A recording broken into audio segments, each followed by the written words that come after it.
Joining us now is CEO Glenn Fogel. Glenn, good afternoon to you. Thanks so much for joining us. Well, thank you for having me. When you see the type of announcement we saw today from Governor Cuomo, does that annoy you, or do you support those types of decisions? Well, I think we always defer to the government officials who really understand the situation and know what the right thing to do is to maintain safety, because we always believe that safety first. And we understand when you see a lot of infections going up in some areas, you don't want to have reimportation, and whether that's where I live in the New York area, whether you're in Europe and you're saying, hey, not sure we want to take in people from the U.S., or you're in Hawaii, which for a long time has not let anybody come into Hawaii if you don't take a 14-day stay in your hotel. So we understand it completely. Still, there are a lot of states on that list. Glenn, how much travel activity is going to be disrupted or halted as a result of this order today? Well, it's hard to say, but certainly some will be. But what a lot of people will do is they'll just shift in terms of where they were going to go. They'll make a change. If you thought I was going to go to New York and now I'm not going to go because I'm going to stay in a hotel for 14 days, I'm going to go somewhere else. And that's what people do. They'll just change on where they're going to go. It's not as though they're not going to go.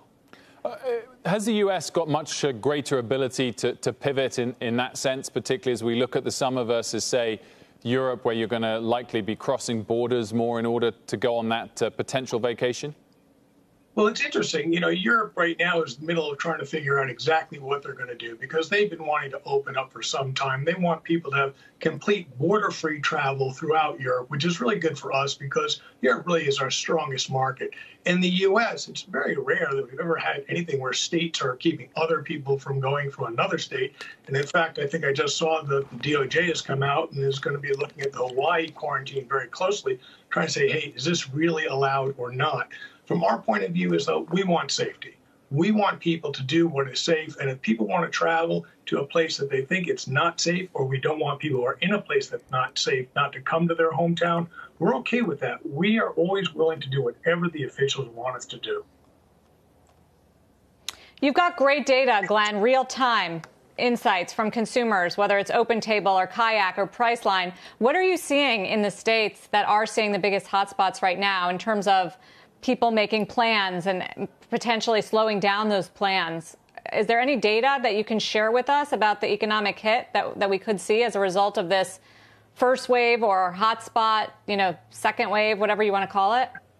Yeah, actually, well, what I can share is pretty much industry-wide. You can see very clearly that when places open up, one of the first things people want to do is go book somewhere to go.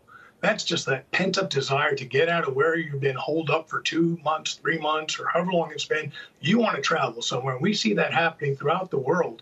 And then it's natural. But one of the things that'll be interesting, of course, is once that pent-up demand eases out, people have taken that first trip and gotten that out of their system, the question is, what's going to happen next? And I don't think anybody really knows. The same way we don't know what's going to happen with the virus. Is it going to come back hard in the fall or not? Nobody knows. That said, what about the very short-term data? I mean, we know that OpenTable data saw a spike when states started reopening. Are we already seeing that pull back significantly in the Floridas and Arizonas of this world that are seeing more cases again?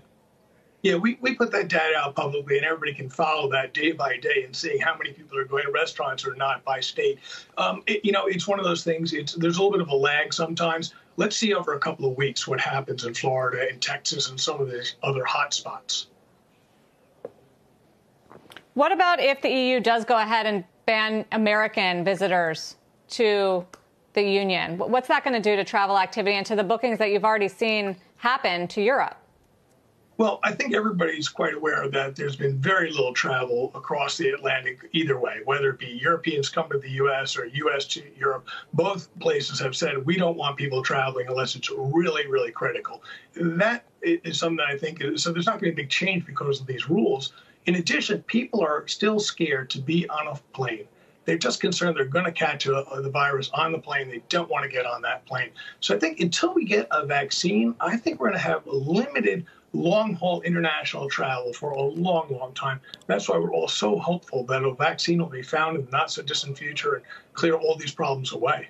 Glenn, I wanted to ask you a little bit more specifically about how the company has handled the last couple of months and the challenges that you faced. I mean, I know Expedia needed to raise some money and did so at a relatively costly price. What's your balance sheet been like? And have you had to raise capital? Well, we raised $4 billion. Obviously, it was more expensive than it had been previously, but we were pleased with what we were able to do. We're investment grade. I think people were very enthusiastic about buying our offerings, and people see the long term. We're in good shape. It's one of those things, though, you want to make sure the size of the company is right for the demand you're going to see. And that's something that's so hard to figure out because it can be so dependent on whether or not we get a vaccine in that fourth quarter and start rolling out in 2021 or not. We've been saying the whole time, we're saying, look, we're not going to recover. It's not a quarters thing. It's a years thing. It's really going to take some time to get back to where we were in 2019.